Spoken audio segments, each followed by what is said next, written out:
Hi, this is Grandma Laurie. Today's story is The Mouse Family Picnic.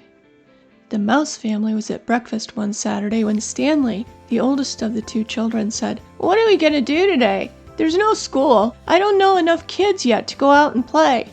Mr. Mouse said, "How about we go on a picnic? The weather's supposed to be wonderful today." "I want a picnic," said Alice, the younger of the two. She had no idea what a picnic was, but she wanted to go for anything Dad suggested.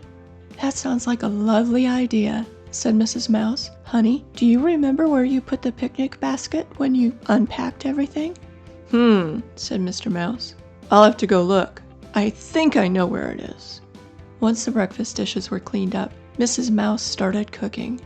"Let's see, we definitely need a nice salad," she said, mixing tomatoes, onions, lettuce, and cheese in a big bowl. When she was done, she poured everything into a container and put on the lid. "I found it," said Mr. Mouse, who came into the kitchen swinging the picnic basket. "Where did you find it?" asked Mrs. Mouse. Mr. Mouse laughed. "It was in the root cellar. I guess I'd put all the apples in it for storage." Mrs. Mouse laughed as well. "We'd better find somewhere else to put the apples. In the meantime, hand me some so we can take them with us."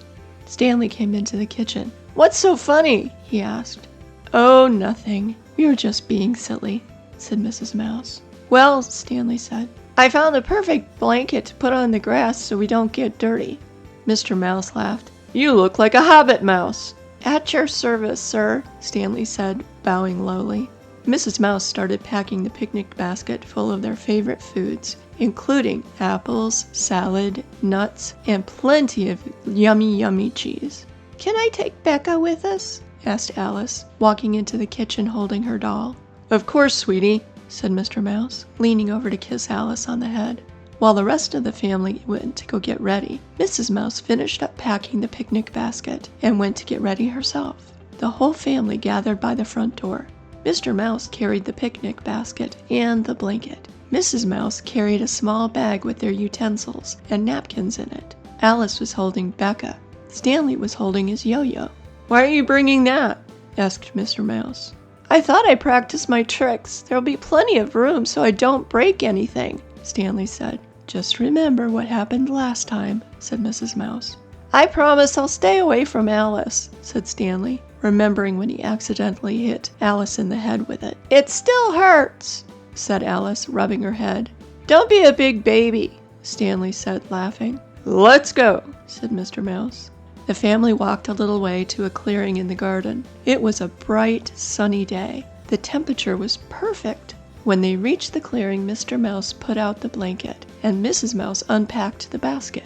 Alice sat on the blanket to talk to Becka, while Stanley went a little way away to practice his tricks. "Let's eat," said Mrs. Mouse. An hour later, the family finished their meal and felt sleepy. "I don't think I'll ever eat again," said Stanley, patting his stomach. "You certainly created a feast, my dear," Mr. Mouse said to Mrs. Mouse. "Thanks, Mommy, for the picnic," Alice said, yawning as she laid down, holding Becka. They all woke up a little later. "Okay, let's go home," said Mr. Mouse.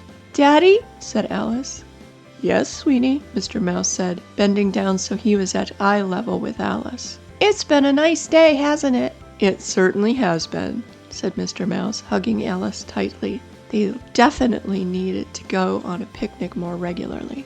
This has been Grandma Laurie. Thank you for joining me. I appreciate it.